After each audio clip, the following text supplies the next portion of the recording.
Si tuko geto na wanafunzi anapika ugali afu atuazi wala anafagiliwa wala nini. Wewe si unaogopa miaka 30? Wewe si unaogopa miaka 30?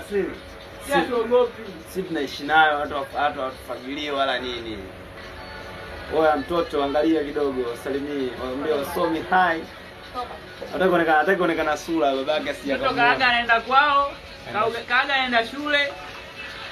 Baada ya kutoka shule kaja huku kama sela, kanyumbulika. Wewe huwezi kunyumbulika mshamba wewe, usituangalie wewe. Naogopa miaka 30, endelea kuogopa miaka 30 vile hivyo. Wewe wako mishangazi.